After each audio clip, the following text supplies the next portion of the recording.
मैं कनेडा विच एक औरत के घर ड्राइविंग करता सी। इस घर की कुड़ी नूं किते भी जाना हुंदा तां वो मेरे नाल ही जांदी सी। मैं अज तक इस औरत की कुड़ी का मूँह नहीं देखा सी, क्योंकि वो हर समय अपना चेहरा एक रुमाल नाल ढक के रखती सी ते अखां ते भी काली ऐनक लगाई हुंदी सी।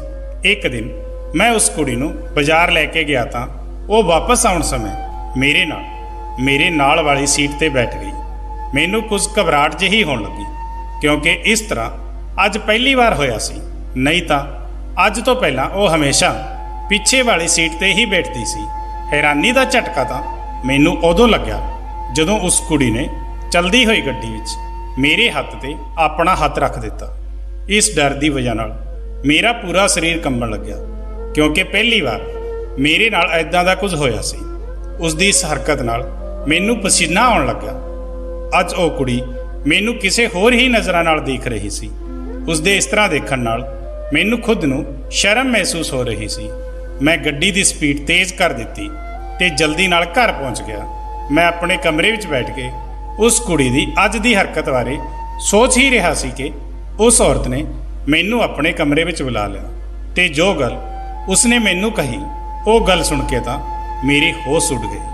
वो मैनू कहण लगी कि तू मेरी कुड़ी नाल विआह करवा लै, इस दे बदले मैं तेनू बहुत ज़्यादा पैसे देऊँगी ते जे तू मेरी गल नहीं मन्नी तां मैं तेरे ते झूठा इल्जाम लगा के तेनू पुलिस दे हवाले कर दूँगी। मैं उसकी कुड़ी नाल विआह नहीं करना चाहता सी, क्योंकि मैं अपने देश विच किसी होर कुड़ी नूं पसंद करता सी। पर मैं अपनी गरीबी ते उस औरत की धमकी तो डर के मैं उसकी कुड़ी नाल विआह कर लई हाँ कर दी। उसने मैनू ये भी कहा जे तू चाहे तां 2 महीने बाद मेरी कुड़ी नूं तलाक दे देना। बस यही सोच के मैं विआह करा लिया। पर विआह की रात ही उस कुड़ी ने मेरी हालत ही खराब कर दी।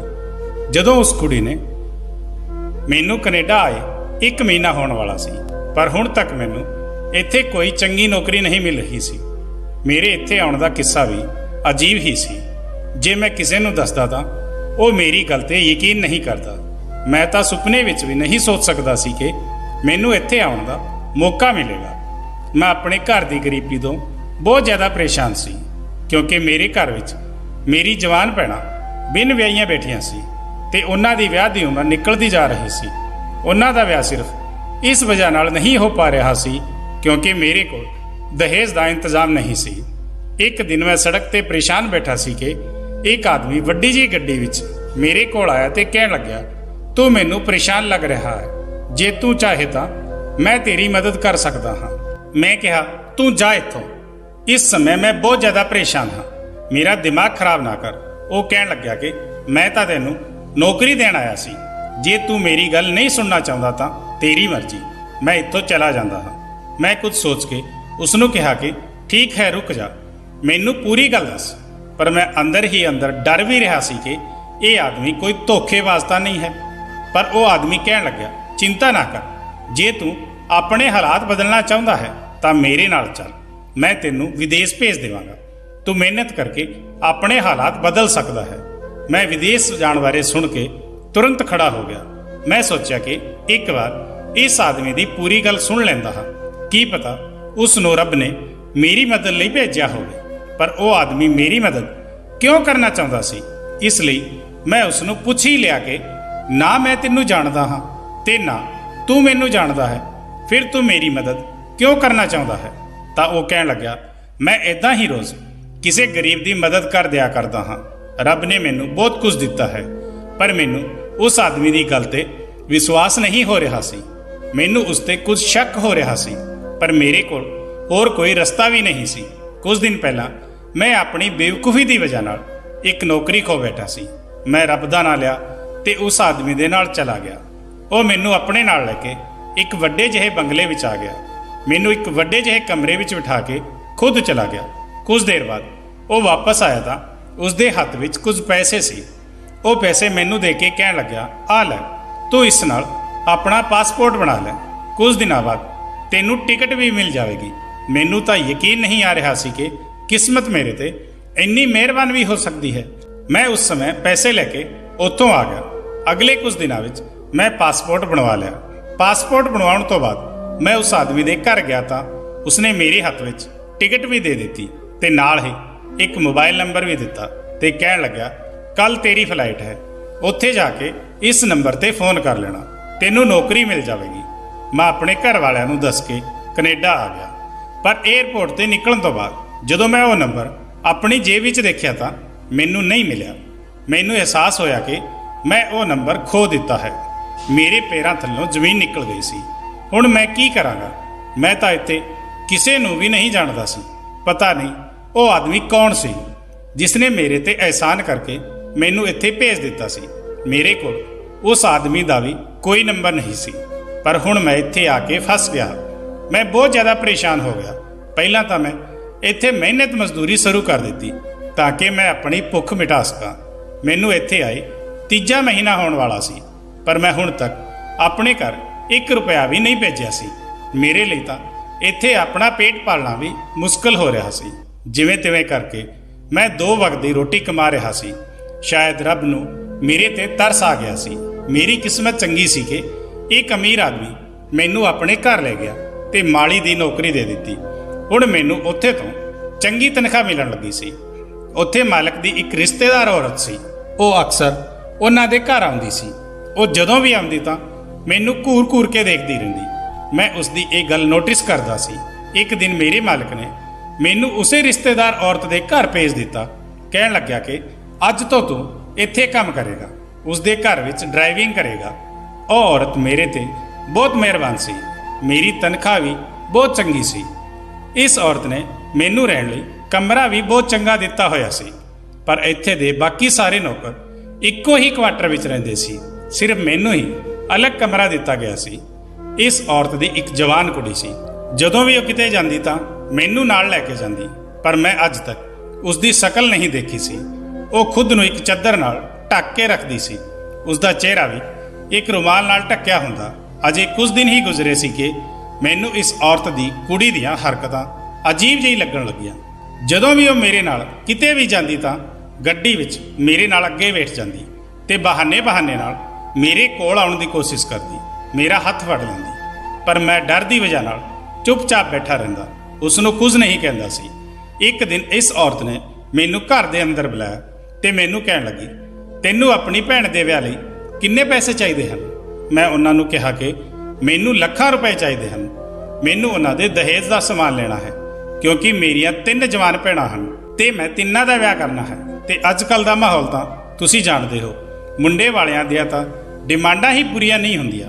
वो कहण लगी, तू जिन्ने पैसे मेरे तो मंगेगा मैं तैनू देऊंगी, जिस नाल तू अपनियां भैणां दा विआह धूमधाम नाल कर सकेगा। पर मेरी एक शर्त है कि तैनू मेरी धी नाल विआह करना पवेगा। उन्हां दी शर्त सुन के मेरे पैरां हेठों जमीन निकल गई, क्योंकि मैं कदे भी इदां नहीं सोचिया सी। बल्कि मैनू उन्हां दी कुड़ी ठीक नहीं लगदी सी ते मैं वैसे भी अपने देश विच ही विआह करना चाहुंदा सी, क्योंकि मैनू उत्थे एक कुड़ी पसंद सी। फिर जदों मैं उस औरत नूं विआह करन तो मना कर दिता तां उस औरत ने मैनू धमकी दित्ती। वो कहण लगी कि जे तू मेरी गल नहीं मन्नी तां मैं तेरे ते झूठा इल्जाम लगा के तैनू जेल भिजवा देवांगी। हुण मेरे कोल कोई रस्ता नहीं सी, इसलिए मजबूरी विच मैं विआह लई तैयार हो गया। उस औरत ने मेरे सामने नोटां दीयां गट्टियां रख दित्तियां ते कहण लगी, असल गल ये है कि मेरी कुड़ी नूं तू पसंद आ गया है। वो तैनू बहुत सारे पैसे ते शोहरत देवेगी। तू जो मंगेगा वो तैनू देवेगी। तू अपनी पूरी जिंदगी इस विच गुजारेगा। तैनू कदे भी किसी चीज़ की कोई कमी नहीं होएगी। पर शर्त यह है कि तू विआह तो पहला उसका चेहरा नहीं देख सकता, तू विआह तो बाद ही उसका चेहरा देखेगा।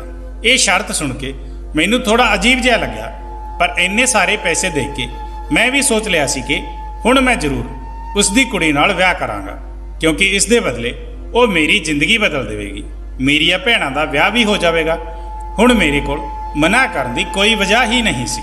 मैनू बहुत सारे पैसे ते सारे ऐसो आराम मिल रहे सी ते इन्ने सारे पैसों के बदले जे मैनू किसी बदसूरत या किसी अपाइज कुड़ी नाल भी विआह करना पवे तां मैं उस नाल विआह कर लैंदा। ये घाटे का सौदा नहीं हुंदा। मैं उस औरत तो बहुत सारे पैसे लेके अपने घर हिंदुस्तान भेज दिते ताकि मेरिया भैणां दा विआह जल्दी तो जल्दी हो सके। इस सारे केस विच एक गल ते मैनू शक हो रहा सी। औरत दी कुड़ी दी शकल मैं अज तक नहीं देखी सी। ते दूजी गल ये कि वो मेरे नाल ही अपनी कुड़ी दा विआह क्यों करना चाहुंदी सी। कोई तां वजह जरूर सी जो वो मेरे तो लुका रही सी। ये गल सोच सोच के मेरा तां दिमाग खराब हो गया सी। एक दिन वो औरत कहन लगी 2 हफ्ते बाद तेरा ते मेरी कुड़ी दा विआह है, वो विआह तो पहला ही इत्थे आ जाएगी, पर तू उसका चेहरा विआह दे बाद ही देखेगा। मेरी कुड़ी कुछ दिनों लई अपनी मासी कोल दूजे देश चली गई है। जिवें ही वो आएगी उस दिन तेरा विआह उस नाल हो जाएगा। मैं भी हाँ विच सिर हिला दिता। मैनू लग रहा सी कि ये औरत मेरा विआह बहुत ही सादगी नाल करवावेगी, पर इस औरत ने तां इन्नी धूमधाम नाल विआह दीआं तैयारियां शुरू कर दित्तियां कि मैं हैरान रह गया। सारे फंक्शन इन्ने जबरदस्त सी कि मैं सोच भी नहीं सकता सी। सारी तैयारी हो चुकी सी ते फंक्शन भी हो रहे सी, पर इन्हां दी कुड़ी हुण तक नहीं आई सी। हुण मैनू शक हो रहा सी कि वो बिल्कुल विआह दे समय ते ही आवेगी। ते यही होया। बरात वाले दिन सवेरे सवेरे मैं अपने कमरे की खिड़की तो देखा एक वड्डी जी गड्डी विचों एक कुड़ी निकलदी घर दे अंदर चली गई। हमेशा की तरह उसने खुद नूं एक चादर नाल ढक के रखिया सी ते उसका चेहरा भी ढकिया होया सी। वो इस औरत दी ही कुड़ी सी जो मेरी पत्नी बनन वाली सी, पर उसने अज भी अपना चेहरा रुमाल नाल ढकिया होया सी। ये सब कुछ देख के मैं हैरान होया सी। फिर सोचा कि चलो जो भी है हुण विआह विच कुछ ही समा बचा है, विआह तो बाद ये राज भी खुल जाएगा। हुण मैनू विआह का इंतजार सी। मैं अपने घर इस विआह बारे किसी नूं कुछ नहीं दस्सिया सी, क्योंकि पता नहीं ये विआह किन्ने दिन तक चलेगा। मैं अपने घर वालियां नूं कुछ भी दस के परेशान नहीं करना चाहता सी। मेरा विआह हो गया ते विआह दे बाद दुल्हन नूं मेरे कमरे विच पहुंचा दिता गया। मैं बहुत बेताबी नाल दुल्हन का चेहरा देखण लई कुंड उठाया। जिवें ही उसका चेहरा मैं देखिया तां मेरे तां होश उड़ गए। उस औरत ने कहा सी मैं तेरा विआह अपनी कुड़ी नाल कराऊंगी, पर यह दुल्हन दे रूप विच जो कुड़ी मेरे सामने बैठी सी वो कुड़ी नहीं सी, बल्कि वो तां मेरे मूँहों चीख निकलते निकलते रुक गई। मेरा पूरा शरीर कंब रहा सी ते फिर एकदम मेरे सामने मेरा अतीत आ गया सी। जदों मैं हिंदुस्तान विच सी, मेरा नाम मुकेश है ते मैं MA करन तो बाद नौकरी लई सड़कां दी धूड़ छाण रहा सी। हर नौजवान की तरह मेरा भी हिंदुस्तान तो बाहर जाने का सुपना सी। मोबाइल ते बाहर रहने वालियां दी जिंदगी दीयां वीडियोज़ देख के मेरा भी सुपना हो गया सी कि काश मेरा भी किसी बाहर दे देश का वीज़ा लग जाए ते मैं उत्थे रहन चला जावां। मैं सब तो वड्डा भरा सी ते मेरे तो छोटियां 5 भैणां सी। कदे कदे तां मैनू अपने माता पिता दे भी बहुत गुस्सा आउंदा सी कि उन्हां ने इन्ने बच्चे पैदा करन तो पहलां अपने उपर ते अपने घर दे हालात नूं ते साडी गरीबी नूं देख लेना चाहिदा सी, तां कि जे वो घट बच्चे पैदा कर लैंदे घट तो घट मेरी जिंदगी तां आसान हुंदी। घर दा वड्डा मुंडा होण दे नाते मेरे कमज़ोर कंधिਆਂ ते बहुत सारी जिम्मेवारी सी। मैं MA दे बाद ही नौकरी करनी शुरू कर दी सी। सवेरे मैं कॉलेज जांदा ते शाम नूं नौकरी करदा सी। एवें ही मैं अपनी पढ़ाई पूरी कर लई ते फिर नौकरी लई सड़कां दी धूड़ छाणनी शुरू कर दी। पर अज दे समय विच नौकरी मिलना कोई आसान काम नहीं है। बहुत मेहनत ते बहुत मुश्किल नाल एक वड्डे साहब दे इत्थे ड्राइवर दी नौकरी मिल गई। तनख्वाह भी चंगी सी, इसलिए मैं चुपचाप उत्थे काम कर लग्या। सवेर 7 वजे ही मैं अपनी नौकरी ते चला जांदा सी ते फिर साहब दी कुड़ी नूं दफ्तर छड्डण चला जांदा। कदे दोपहर नूं 2 वजे तां कदे शाम नूं 5 वजे मैं मैडम नूं दफ्तर तो घर वापस लिआउंदा। मैनूं उस तो इलावा होर कोई काम नहीं सी। बाकी समय मैं फ्री रहिंदा, क्योंकि मेरा काम साहब दी कुड़ी नूं दफ्तर छड्डण तो लैके वापस लिआउण दा सी। साहब दी कुड़ी ने हमेशा अपना चेहरा ढकिया होया हुंदा सी। मैं हुण तक उसका चेहरा नहीं देखिया सी ते ना ही मैनूं देखण दी कोई इच्छा सी, क्योंकि मैं उत्थे सिर्फ अपना काम करन जांदा सी ते मैं नहीं चाहुंदा सी कि मेरी किसी हरकत की वजह नाल मैं इस नौकरी तो निकालिया जावां, क्योंकि मेरे घर के हालात भी इदां दे नहीं सी कि मैं कुछ दिन भी घर बैठ के खा सकां। मेरे दोस्त मैनूं समझाउंदे सी कि अपने मालक की कुड़ी नूं अपने प्यार के जाल विच फसा लै, क्योंकि वो एक करोड़पति बाप की कुड़ी है ते तू भी घट सोना नहीं है। जे उसनों एक बार तू पसंद आ गया तां तेरी सारी जिंदगी मौज विच कटेगी। मैं उसकी गल बारे कदे कदे सोचदा ते मेरे दिल विच ये ख्याल आउंदा कि मैं इदां ही करां, क्योंकि ये अमीर होने का शॉर्टकट ते बहुत ही आसान तरीका सी। पर मैं अपने डर की वजह नाल मालक की कुड़ी के सामने नज़र तक नहीं उठा सकता सी। इस कुड़ी ने भी ਮੇਰੇ ਨਾਲ ਕਦੇ ਗੱਲ ਕਰਨ ਦੀ ਕੋਸ਼ਿਸ਼ ਨਹੀਂ ਕੀਤੀ ਸੀ, ਬਲਕਿ ਮੈਨੂੰ ਤਾਂ ਇਦਾਂ ਲੱਗਦਾ ਸੀ ਕਿ ਸ਼ਾਇਦ ਉਹ ਗੂੰਗੀ ਹੈ, ਕਿਉਂਕਿ ਮੈਂ 1 ਮਹੀਨੇ ਵਿੱਚ ਉਸ ਨੂੰ ਕਦੇ ਗੱਲ ਕਰਦੇ ਵੀ ਨਹੀਂ ਸੁਣਿਆ ਸੀ। ਮੇਰੇ ਦੋਸਤ ਮੈਨੂੰ ਕਹਿੰਦੇ ਸੀ ਕਿ ਤੂੰ ਖੁਦ ਹੀ ਗੱਲ ਕਰਨ ਦੀ ਕੋਸ਼ਿਸ਼ ਕਰ ਲਿਆ ਕਰ, ਕੀ ਪਤਾ ਉਹ ਜਵਾਬ ਦੇ ਦੇਵੇ। ਇੱਕ ਦਿਨ ਮੈਂ ਬਹੁਤ ਹਿੰਮਤ ਕਰਕੇ ਉਸ ਨਾਲ ਗੱਲ ਕਰਨ ਦੀ ਕੋਸ਼ਿਸ਼ ਕੀਤੀ ਤੇ ਪੁੱਛਿਆ, ਮੈਡਮ ਮੈਨੂੰ ਕੱਲ ਦੀ ਛੁੱਟੀ ਚਾਹੀਦੀ ਹੈ, ਕੱਲ ਨੂੰ ਮੈਂ ਤੁਹਾਨੂੰ ਛੱਡਣ ਤੇ ਲੈਣ ਲਈ ਨਹੀਂ ਆ ਪਾਉਂਗਾ, ਮੈਨੂੰ ਕੁਝ ਜ਼ਰੂਰੀ ਕੰਮ ਹੈ। ਮੈਂ ਸੋਚਿਆ ਕਿ ਉਹ ਮੈਨੂੰ ਕੁਝ ਤਾਂ ਕਹੇਗੀ, ਪੁੱਛੇਗੀ ਕਿ ਕਿਉਂ ਛੁੱਟੀ ਕਰਨੀ ਹੈ, ਕੀ ਵਜ੍ਹਾ ਹੈ ਜਾਂ ਤੈਨੂੰ ਕੀ ਕੰਮ ਹੈ, ਪਰ ਉਸਨੇ ਤਾਂ ਮੈਨੂੰ ਇੱਕ ਸ਼ਬਦ ਵੀ ਨਹੀਂ ਕਿਹਾ ਤੇ ਸਿਰਫ ਆਪਣਾ ਸਿਰ ਹਾਂ ਵਿੱਚ ਹਿਲਾ ਦਿੱਤਾ। ਮੈਨੂੰ ਖੁਦ ਤੇ ਬਹੁਤ ਗੁੱਸਾ ਆਇਆ। ਮੈਂ ਸੋਚਿਆ ਕਿ ਕਿਉਂ ਮੈਂ ਇਸ ਪੱਥਰ ਦਿਲ ਕੁੜੀ ਨਾਲ ਆਪਣਾ ਸਿਰ ਟਕਰਾ ਰਿਹਾ ਹਾਂ। ਮੈਨੂੰ ਨਹੀਂ ਲੱਗਦਾ ਕਿ ਇਹ ਕਿਸੇ ਵੀ ਸੂਰਤ ਵਿੱਚ ਮੇਰੇ ਜਾਲ ਵਿੱਚ ਫਸੇਗੀ। ਅਗਲੇ ਦਿਨ ਮੈਂ ਜਾਣਬੁੱਝ ਕੇ ਛੁੱਟੀ ਕਰ ਲਈ, ਕਿਉਂਕਿ ਮੈਂ ਮੈਡਮ ਨਾਲ ਛੁੱਟੀ ਦੀ ਗੱਲ ਕਰ ਚੁੱਕਿਆ ਸੀ। ਹੁਣ ਮੇਰੇ ਕੋਲ ਛੁੱਟੀ ਕਰਨ ਤੋਂ ਇਲਾਵਾ ਹੋਰ ਕੋਈ ਰਸਤਾ ਨਹੀਂ ਸੀ। ਮੈਂ ਸੋਚਿਆ ਕਿ ਜਦੋਂ ਛੁੱਟੀ ਕਰਕੇ ਅਗਲੇ ਦਿਨ ਜਾਊਂਗਾ ਤਾਂ ਉਹ ਮੈਨੂੰ ਜ਼ਰੂਰ ਪੁੱਛੇਗੀ, ਕੱਲ ਤੈਨੂੰ ਕੀ ਕੰਮ ਸੀ। ਪਰ ਉਸਦੇ ਪੁੱਛਣ ਤੋਂ ਪਹਿਲਾਂ ਹੀ ਉਸਦੇ ਪਿਤਾ ਨੇ ਮੈਨੂੰ ਪੁੱਛ ਲਿਆ ਕਿ ਤੂੰ ਕੱਲ ਕਿੱਥੇ ਗਾਇਬ ਸੀ, ਆਇਆ ਕਿਉਂ ਨਹੀਂ ਸੀ। ਮੈਂ ਕਿਹਾ, ਸਾਹਿਬ ਜੀ ਤੁਸੀਂ ਕੱਲ ਘਰ ਵਿੱਚ ਨਹੀਂ ਸੀ, ਮੈਂ ਮੈਡਮ ਸਾਹਿਬ ਨੂੰ ਦੱਸ ਦਿੱਤਾ ਸੀ ਕਿ ਮੈਨੂੰ ਜ਼ਰੂਰੀ ਕੰਮ ਹੈ, ਇਸ ਵਜ੍ਹਾ ਨਾਲ ਮੈਂ ਕੱਲ ਨਹੀਂ ਆ ਸਕਦਾ। ਸਾਹਿਬ ਨੇ ਕਿਹਾ, ਚੰਗਾ ਠੀਕ ਹੈ, ਜੇ ਅਗਲੀ ਵਾਰ ਛੁੱਟੀ ਲੈਣੀ ਹੈ ਤਾਂ ਮੈਨੂੰ ਜ਼ਰੂਰ ਦੱਸ ਕੇ ਜਾਣਾ। ਮੇਰੀ ਕੁੜੀ ਨਾਲ ਤੈਨੂੰ ਕੁਝ ਗੱਲ ਕਰਨ ਦੀ ਜ਼ਰੂਰਤ ਨਹੀਂ ਹੈ, ਅੱਗੇ ਤੋਂ ਇਹ ਗੱਲ ਧਿਆਨ ਰੱਖਣਾ। ਮੈਂ ਉਹਨਾਂ ਦੀ ਗੱਲ ਤੇ ਹੈਰਾਨ ਹੋ ਕੇ ਸੋਚਣ ਲੱਗਿਆ ਕਿ ਸਾਹਿਬ ਆਪਣੀ ਕੁੜੀ ਨਾਲ ਇਸ ਕਦਰ ਨਾਰਾਜ਼ ਕਿਉਂ ਰਹਿੰਦੇ ਹਨ। ਮੈਂ ਕਦੇ ਵੀ ਉਹਨਾਂ ਨੂੰ ਮੈਡਮ ਨਾਲ ਪਿਆਰ ਨਾਲ ਗੱਲ ਕਰਦੇ ਹੋਏ ਨਹੀਂ ਦੇਖਿਆ ਸੀ। ਇੱਕ ਦਿਨ ਘਰ ਦੇ ਪੁਰਾਣੇ ਨੌਕਰ ਤੋਂ ਪਤਾ ਚੱਲਿਆ ਕਿ ਉਹ ਸਾਹਿਬ ਦੀ ਕੁੜੀ ਨਹੀਂ ਹੈ, ਬਲਕਿ ਸਾਹਿਬ ਦੇ ਭਰਾ ਦੀ ਕੁੜੀ ਹੈ। ਉਸ ਦਾ ਨਾਂ ਖੁਸ਼ਬੂ ਹੈ, ਪਰ ਸਭ ਉਸ ਨੂੰ ਰੀਆ ਮੈਡਮ ਕਹਿੰਦੇ ਹਨ। ਵੈਸੇ ਤਾਂ ਉਹ ਕਿਸੇ ਹੋਰ ਦੇਸ਼ ਵਿੱਚ ਰਹਿੰਦੀ ਹੈ, ਪਰ ਸਾਲ ਦੇ ਕੁਝ ਮਹੀਨੇ ਇੱਥੇ ਗੁਜ਼ਾਰਦੀ ਹੈ। ਸਾਹਿਬ ਨੂੰ ਉਹਨਾਂ ਦੇ ਕੰਮ ਤੋਂ ਬਹੁਤ ਜ਼ਿਆਦਾ ਨਫ਼ਰਤ ਹੈ, ਪਰ ਉਹ ਉਸ ਨੂੰ ਕੁਝ ਨਹੀਂ ਕਹਿੰਦੇ। ਮੈਂ ਅੱਜ ਤੱਕ ਧਿਆਨ ਨਾਲ ਨਹੀਂ ਦੇਖਿਆ ਸੀ ਉਹ ਕਿੱਥੇ ਜਾਂਦੀ ਹੈ ਤੇ ਕੀ ਕੰਮ ਕਰਦੀ ਹੈ। ਮੈਂ ਸਿਰਫ ਉਸ ਨੂੰ ਉਤਾਰ ਕੇ ਵਾਪਸ ਗੱਡੀ ਲੈ ਕੇ ਆ ਜਾਂਦਾ ਸੀ। ਅਗਲੇ ਦਿਨ ਮੈਂ ਜਿਸ ਦਫ਼ਤਰ ਦੇ ਸਾਹਮਣੇ ਉਸ ਨੂੰ ਛੱਡਿਆ ਸੀ, ਜਦੋਂ ਮੈਂ ਉੱਥੋਂ ਦਾ ਬੋਰਡ ਪੜ੍ਹਿਆ ਤਾਂ ਉਸ ਨੂੰ ਪੜ੍ਹ ਕੇ ਮੇਰੇ ਪੈਰਾਂ ਥੱਲੋਂ ਜ਼ਮੀਨ ਖਿਸਕ ਗਈ। ਉੱਥੇ ਤਾਂ ਕੋਈ ਸੈਂਟਰ ਸੀ ਜੋ ਕਿੰਨਰਾਂ ਦੀ ਦੇਖਭਾਲ ਦੇ ਲਈ ਬਣਾਇਆ ਗਿਆ ਸੀ। ਉਹ ਕੁੜੀ ਉਸ ਸੈਂਟਰ ਦੇ ਅੰਦਰ ਚਲੀ ਗਈ। ਮੈਂ ਗੱਡੀ ਕੁਝ ਦੂਰ ਦੇ ਫਾਸਲੇ ਤੇ ਖੜੀ ਕਰ ਦਿੱਤੀ। ਕੁਝ ਦੇਰ ਬਾਅਦ ਕੁਝ ਕਿੰਨਰ ਉੱਥੋਂ ਨਿਕਲੇ ਤਾਂ ਮੈਂ ਇੱਕ ਆਦਮੀ ਨੂੰ ਪੁੱਛਿਆ ਕਿ ਇੱਥੋਂ ਦੀ ਮਾਲਕਣ ਕੌਣ ਹੈ, ਤਾਂ ਉਸਨੇ ਦੱਸਿਆ ਕਿ ਰੀਆ ਮੈਡਮ ਹੈ। ਬਹੁਤ ਵੱਡੇ ਘਰ ਤੋਂ ਉਹਨਾਂ ਦਾ ਤਾਲੁਕ ਹੈ, ਉਹ ਬਹੁਤ ਅਮੀਰ ਹੈ ਤੇ ਉਹ ਇੱਕ ਚੰਗੀ ਕੁੜੀ ਹੈ। ਉਹ ਇੱਥੇ ਕਿੰਨਰਾਂ ਨੂੰ ਪੜ੍ਹਾਉਣ ਲਈ ਆਉਂਦੀ ਹੈ।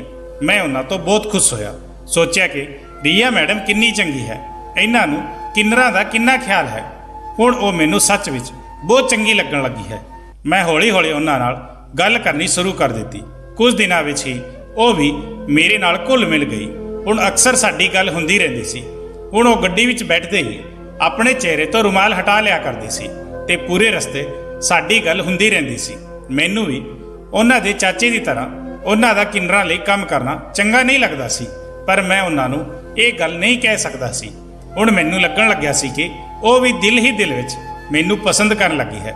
ਬਹੁਤ ਜਲਦੀ ਸਾਡੀ ਗੱਲਬਾਤ ਦੀ ਖਬਰ ਸਾਹਿਬ ਜੀ ਮਤਲਬ ਰੀਆ ਮੈਡਮ ਦੇ ਚਾਚਾ ਦੀ ਨਜ਼ਰਾਂ ਵਿੱਚ ਆ ਗਈ। ਇੱਕ ਦਿਨ ਉਹਨਾਂ ਨੇ ਮੈਨੂੰ ਆਪਣੇ ਘਰ ਬੁਲਾਇਆ ਤੇ ਮੈਨੂੰ ਕਹਿਣ ਲੱਗੇ ਕਿ ਤੂੰ ਜਾਣਦਾ ਹੈ ਰੀਆ ਦੀ ਸੱਚਾਈ ਕੀ ਹੈ। ਜੇ ਤੂੰ ਰੀਆ ਦੀ ਸੱਚਾਈ ਜਾਣ ਜਾਵੇਗਾ ਤਾਂ ਉਲਟੇ ਕਦਮ ਇੱਥੋਂ ਭੱਜ ਜਾਵੇਗਾ। ਉਸ ਨੂੰ ਮਿਲਣਾ ਤਾਂ ਦੂਰ, ਉਸ ਦਾ ਚਿਹਰਾ ਦੇਖਣਾ ਵੀ ਪਸੰਦ ਨਹੀਂ ਕਰੇਗਾ। ਮੈਂ ਉਹਨਾਂ ਨੂੰ ਕਿਹਾ ਕਿ ਇੱਦਾਂ ਦੀ ਕੀ ਸੱਚਾਈ ਹੈ ਰੀਆ ਮੈਡਮ ਦੀ। ਮੈਂ ਉਹਨਾਂ ਨੂੰ ਕਿਹਾ ਕਿ ਮੈਂ ਤਾਂ ਉਸ ਨਾਲ ਵਿਆਹ ਕਰਨਾ ਚਾਹੁੰਦਾ ਹਾਂ। ਮਾਲਕ ਮੇਰੀ ਗੱਲ ਸੁਣ ਕੇ ਮੈਨੂੰ ਅਜੀਬ ਨਜ਼ਰਾਂ ਨਾਲ ਦੇਖਣ ਲੱਗੇ ਤੇ ਕਹਿਣ ਲੱਗੇ, ਉਹ ਕੁੜੀ ਨਹੀਂ ਹੈ ਬਲਕਿ ਇੱਕ ਕਿੰਨਰ ਹੈ। ਉਹ ਨਾ ਕੋਈ ਆਦਮੀ ਹੈ ਤੇ ਨਾ ਔਰਤ ਹੈ, ਬਲਕਿ ਉਹ ਤੀਜੀ ਜਾਤੀ ਤੋਂ ਤਾਲੁਕ ਰੱਖਦੀ ਹੈ। ਤੂੰ ਉਸ ਨਾਲ ਕਿਵੇਂ ਵਿਆਹ ਕਰਾ ਸਕਦਾ ਹੈ। ਇਹ ਸੁਣ ਕੇ ਤਾਂ ਜਿਵੇਂ ਮੇਰੇ ਸਿਰ ਤੇ ਪੂਰਾ ਆਸਮਾਨ ਟੁੱਟ ਪਿਆ। ਮੈਂ ਸੋਚਣ ਲੱਗਿਆ ਕਿ ਮੈਨੂੰ ਰੀਆ ਦਾ ਉਹਨਾਂ ਲੋਕਾਂ ਨਾਲ ਲਗਾਵ ਦੇਖ ਕੇ ਸਮਝ ਜਾਣਾ ਚਾਹੀਦਾ ਸੀ ਕਿ ਉਸ ਦੀ ਸੱਚਾਈ ਕੀ ਹੈ। ਜਦੋਂ ਵੀ ਉਹ ਉਹਨਾਂ ਲੋਕਾਂ ਨਾਲ ਹੁੰਦੀ ਸੀ ਤਾਂ ਇਦਾਂ ਲੱਗਦਾ ਸੀ ਕਿ ਉਹ ਵੀ ਇਹਨਾਂ ਲੋਕਾਂ ਦਾ ਇੱਕ ਹਿੱਸਾ ਹੈ, ਪਰ ਮੈਂ ਕਦੇ ਉਸ ਤੇ ਸ਼ੱਕ ਕਰਨ ਦਾ ਸੋਚਿਆ ਵੀ ਨਹੀਂ ਸੀ। ਇਸ ਆਦਮੀ ਨੇ ਮੈਨੂੰ ਸੱਚ ਹੀ ਕਿਹਾ ਸੀ। ਮੈਂ ਰੀਆ ਦੀ ਸੱਚਾਈ ਸੁਣ ਕੇ ਉਲਟੇ ਕਦਮ ਉੱਥੋਂ ਭੱਜ ਗਿਆ। ਰੀਆ ਨਾਲ ਹਰ ਤਰੀਕੇ ਦਾ ਰਿਸ਼ਤਾ ਨਾਤਾ ਮੈਂ ਖਤਮ ਕਰ ਦਿੱਤਾ। ਹੁਣ ਮੇਰਾ ਉਸ ਨਾਲ ਕੋਈ ਕੰਟੈਕਟ ਨਹੀਂ ਰਿਹਾ ਸੀ। क्योंकि उसने मेरे नाल एडा वड्डा धोखा कीता सी। उसकी सच्चाई जानन तो बाद मैं उसकी शकल तक नहीं देखना चाहता सी। मैं वो नौकरी भी छड्ड दित्ती सी, पर वो नौकरी छड्ड के मैं थां थां दियां ठोकरां खाईयां। बहुत मुश्किलों के बाद मेरी किस्मत मेरे ते मेहरबान होई ते मैं कनेडा चला आया। पर मैनू नहीं पता सी कि इत्थे आउण तो बाद मेरी किस्मत विच की लिखिया है। अपने विआह लई हाँ करदे होई मेरे दिमाग विच दूर दूर तक रिया दा ख्याल नहीं आया सी, पर जो सोचिया नहीं सी वो हो गया। इस समय मेरी दुल्हन दे रूप विच कोई होर नहीं बल्कि रिया ही मेरे सामने मेरी दुल्हन बन के बैठी सी। जिन्ना हैरान मैं उसनू देख के हो रहा सी, उन्ना ही वो मैनू देख के हो रही सी। मैं अपना सिर दोने हत्थां नाल फड़ लिया। मैं तां ये सोच सोच के पागल हो रहा सी कि मैं एक किन्नर नाल विआह कर लिया। मैनू तां चक्कर आउण लगे सी, पर हुण मेरे कोल होर कोई रस्ता नहीं सी। मैं मैडम तो पैसे ले चुकिया सी ते अपने घर भी भेज चुकिया सी ते उन्हां पैसिਆਂ नाल मेरियां भैणां दे विआह दीयां ਤਿਆਰੀਆਂ भी चल रही सी। जे मैं मैडम तो पैसे ना लए हुंदे तां मैं इसे समय इत्थों भੱਜ ਜਾਂਦਾ। मेरी मजबूरी ते मेरे लालच ने मैनू अज इत्थे लिया के खड़ा कर दिता सी कि मैं एक किन्नर दे नाल विआह करा लिया सी ते हुण एक किन्नर मेरी पत्नी दे रूप विच मेरे सामने बैठी सी। मैं गुस्से विच आके उसनू अपने कमरे तो कढ दिता। वो कुछ नहीं बोली ते खड़ी हो गई ते अपनी माँ दे कोल चली गई। जिवें ही वो कमरे तो बाहर गई मैं उसे समय अंदर तो दरवाजा बंद कर लिया। मैं उसने अपने कमरे विच एक मिनट ਲਈ भी बर्दाश्त नहीं कर सकता सी। मेरी पूरी रात जागदे होए गुजरी। जिवें ही सवेर होई तां मेरी सੱਸ मेरे कोल आई ते मैनू धमकी दे के बोली, चुपचाप मेरी कुड़ी नूं अपना लै ते फंक्शन दे लई तैयार हो जा, नहीं तां तैनू पता है ना मैं तेरे नाल की कर सकदी हाँ। मैं तैनू जेल भेज दूंगी। तैनू अपनी बाकी दी सारी जिंदगी उत्थे ही कटनी पवेगी। सोच तेरे परिवार वालियां दा की होएगा। हुण मैं मजबूर होके अपने परिवार वालियां दी खातर उठ के खड़ा होया ते फंक्शन लई तैयार हो गया, क्योंकि मैं जानदा सी कि इस औरत दी पहुंच बहुत दूर तक है। वो मेरे नाल कुछ भी कर सकदी सी ते मैं इत्थे किसे नूं जाणदा भी नहीं सी। जदों मैं बाहर गया ते मैं रिया नूं तैयार होंदे देखिया तां वो किसे पासे तो किन्नर नहीं लग रही सी। उसनूं देख के कोई भी नहीं कह सकदा सी कि वो कुड़ी नहीं बल्कि एक किन्नर है। मैं बहुत उलझण विच पै गया सी। फंक्शन खत्म होने तो बाद रात नूं मैं कमरे तो बाहर निकल के विहड़े विच आ गया। उदों मेरी सੱਸ मेरे कोल आई ते प्यार नाल मैनू कहण लगी, तू इत्थे बाहर क्यों खड़ा है। मैं उन्हां नूं बहुत गुस्से विच कहा, तुसीं मैनू धोखा दिता है। तुसीं मैनू कहा सी कि मेरा विआह तुहाडी कुड़ी दे नाल होएगा, मतलब एक कुड़ी नाल। तुसीं मैनू धोखा दिता है ते मेरा विआह एक किन्नर नाल करवा दिता। तुसीं मेरी मजबूरी दा फायदा उठाया। वो कहण लगी, तैनू किसी ने गलत खबर दी है। मेरी कुड़ी किन्नर नहीं बल्कि सच्चाई कुछ होर ही है जो तू नहीं जानदा। मैं गुस्से नाल कहा कि मैनू कोई सच्चाई नहीं सुननी, बस तुसी मेरी जान छड़ दो। इस तो पहला मेरी सੱਸ मैनू कुछ कहंदी। रिया कमरे तो निकल के आई ते बोली, ठीक है 2 महीने बाद तू मैनू तलाक दे के वापस हिंदुस्तान जा सकता है ते मेरी माँ ने तैनू जिन्ने भी पैसे दिते हैं वो भी तेरे तो वापस नहीं ले जाणगे, पर मेरी एक होर शर्त है। ये गल सुन के मैं बहुत ज़्यादा खुश हो गया कि चलो 2 महीने बाद ही सही मेरी जान तो छुट जाएगी। इस 2 महीने लिए उसकी यह शर्त सी कि मैनू दूसरे लोगों के सामने उसका एक चंगा पति बनने का नाटक करना पवेगा, क्योंकि हुण साडा विआह होया सी ते हुण मैनू रोज़ खाने ते जाना पै रहा सी। मैं बहुत हैरान होंदा ते सोचदा रहिंदा सी कि इत्थे कनेडा विच कोई भी रिया दी सच्चाई नहीं जानदा सी कि वो की है। इन्हां 2 महीनों के अंदर मैं उस पर पूरी नज़र रखी, पर मैनू कोई भी गल पता नहीं चली। दिन दे समय मैनू हर समय उसदे नाल रहना पैंदा सी, पर रात हुंदे ही मैं दूजे कमरे विच चला जांदा ते वो अपने कमरे विच जाके सो जांदी। इदां करदे करदे 2 महीने पूरे हो गए। मैं तलाक दे पेपर तैयार करवा लए। मेरी सੱਸ मैनू कहण लगी कि तू एक बार फिर तो सोच लै, हुण भी समा है, तू सच्चाई नहीं जानदा।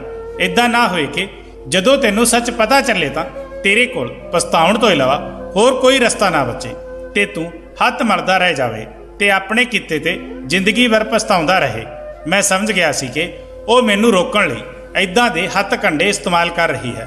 वो मैनू इमोशनली ब्लैकमेल करके अपनी कुड़ी दे नाल ही रखना चाहुंदी है, पर मैं हिंदुस्तान वापस जाण दा फैसला कर चुकिया सी। मैं उसनू तलाक दे के वापस आ गया। हुण इत्थे आके मैनू एक नवें सिरे तो अपनी जिंदगी की शुरुआत करनी सी। मेरे कोल कोई नौकरी भी नहीं सी इसलिए मैं मेहनत करनी शुरू कर दी। जो मेरे दिल विच सुपने सी वो सब खत्म हो गए। 3 साल की बहुत मेहनत करने के बाद मैं एक छोटा जिहा बिजनेस खड़ा करने विच कामयाब हो गया। इस काम के सिलसिले विच एक बड़े ब्रांड के दफ्तर विच मीटिंग कर मैनू अपने दोस्त की कंपनी विच जाना सी। तां उत्थे उस दफ्तर विच रिया नूं देख के बहुत ज़्यादा हैरान रह गया ते ये जान के मैं तां हैरान ही रह गया कि हुण वो मेरे दोस्त की पत्नी है। मैं अपने दोस्त नूं सब दे सामने खिंच के कहा कि ये तू की कीता, तू किस नाल विआह करा लिया। मेरा दोस्त मेरा हथ फड़ के मैनू उस दूजे कमरे विच लै गया ते मैनू कहण लग्या कि ये ड्रामा करने की जरूरत नहीं है। मैं कहा कि तू जानदा है कि तू किस नाल विआह कीता है। वो कहण लग्या हाँ मैं जानदा हाँ ते मैं वो सब भी जानदा हाँ जो तू नहीं जानदा। मैं कहण लग्या कि तू पागल हो गया है। मेरे दोस्त ने मैनू कहा कि मैं कोई पागल नहीं हाँ, बल्कि मैं रिया की पूरी सच्चाई जानदा हाँ। रिया एक किन्नर नहीं है, बल्कि वो एक बहुत चंगी कुड़ी है। जदों वो पैदा हुई सी तां डॉक्टर नूं इदां लग्या सी कि वो किन्नर है, पर 15 साल की उम्र विच कुछ बीमारी दे रहिंदे होए उसका एक ऑपरेशन होया, उदों वो एक कुड़ी बन गई। पर उसके खानदान वालियां ने इस गल ते यकीन नहीं किया ते रिया के गुआढ़ियां ते खानदान वालियां ने कहना शुरू कर दिता कि वो एक किन्नर है। लोकां दीयां गल्लां तो तंग आके रिया के माता पिता उसनूं लैके कनेडा शिफ्ट हो गए। अपनी पढ़ाई पूरी करने तो बाद रिया ने किन्नरां लई कुछ करन दा सोचा। उसनूं लग्या सी वो किन्नर नहीं सी, फिर भी लोकां ने ते उसदे अपने खानदान वालियां ने उसकी जिंदगी बर्बाद कर दी सी। उसदे अपने ही उसनूं ताने देंदे सी। वो सोचण लगी सी कि जो लोग सच विच मेरे वर्गे हन, मतलब किन्नर हन, उन्हां लोकां लई जीना कितना मुश्किल हुंदा होवेगा। इसलिए वो साल के कुछ महीने हिंदुस्तान विच रहण लई चली आउंदी सी ते उसने एक सेंटर खोलिया सी। उसदे इस काम की वजह नाल उसदे रिश्तेदारां दा शक होर ज़्यादा वध गया कि वो कुड़ी नहीं बल्कि किन्नर ही है। उस समय रिया की मुलाकात तेरे नाल हुई, तू उसनूं चंगा लगन लग्या ते वो बहुत जल्दी ही तेरे नाल प्यार कर लगी। पर तू भी होर लोकां दी तरह ही निकलिया ते उसदे चाचे दीयां गल्लां विच आके उसनूं छड्ड के भज गया। तेरे जाण तो बाद रिया बहुत ज़्यादा बीमार हो गई। जदों उसदी मां नूं तेरे बारे पता चलिया तां उसने तैनूं कनेडा बुलाया। तेरे जाण दे सारे इंतजाम भी उन्हां ने ही कीते सी। वो किसी भी हालत विच अपनी कुड़ी दा दिल ते घर वसाउणा चाहुंदी सी, इसलिए तैनूं मजबूर करके ते तैनूं पैसों का लालच दे के तेरा विआह उन्हां ने रिया नाल करवा दिता। वो सोच रही सी कि विआह दी रात तेरियां सारियां गलतफहमियां दूर हो जाणगियां ते तैनूं सच्चाई पता चल जाएगी कि रिया एक किन्नर नहीं बल्कि एक कुड़ी है। पर तू तां इन्ना पत्थर दिल निकलिया कि तू रिया दी गल सुनना भी गवारा नहीं किता। उसनूं अपने कमरे तो बाहर कढ दिता। तू रिया नूं वो समझदा सी जो तैनूं लोकां ने दस्सिया सी। जे तू एक बार भी उस नाल गल कर लैंदा तां तैनूं सारी सच्चाई पता लग जांदी। पर तू उसनूं तलाक दे के इत्थे वापस आ गया। तेरे जाण तो बाद एक बार फिर तो वो बहुत ज़्यादा टुट गई सी। उस समय मैं उसनूं सहारा दिता ते इस दी सारी सच्चाई जानन तो बाद मैं उसनूं विआह लई प्रपोज किया। हुण असीं उत्थों हमेशा लई हिंदुस्तान आ गए हाँ। ये सारी गल मैनूं खुद रिया ने अपने मूँह तो दसी सी ताकि कल नूं मैं उसनूं तेरी तरह छड्ड के ना चला जावां। ये सारी गल सुन के मैं तां इदां हो गया सी जिवें मेरे जिस्म विच जान ही ना होवे। ये मैं की कर दिता सी। मैं अपने हत्थां नाल ही अपने पैरां ते कुल्हाड़ी मार लई सी। मेरा दोस्त 6 सालां तो विदेश विच धक्के खा रहा सी, पर उसनूं कोई चंगी नौकरी नहीं मिली सी ते हुण रिया नाल विआह करन तो बाद वो अज इन्नी वड्डी कंपनी का मालक बन बैठा सी। मेरा दोस्त मैनूं कहण लग्या कि किस्मत ने वार-वार तेरे दरवाजे ते दस्तक दित्ती, पर तू लोकां दीयां गल्लां विच आके हर बार उसनूं ठुकरा दिता। तू बहुत बदकिस्मत है कि तू रिया वर्गी कुड़ी नूं छड्ड दिता। सारी गल पूरी होने तो बाद मैं बहुत दुख दे नाल इस दफ्तर तो बाहर निकल आया। इस सब विच सारा कसूर मेरा अपना सी। सारी गलती मेरी इकल्ले दी ही सी।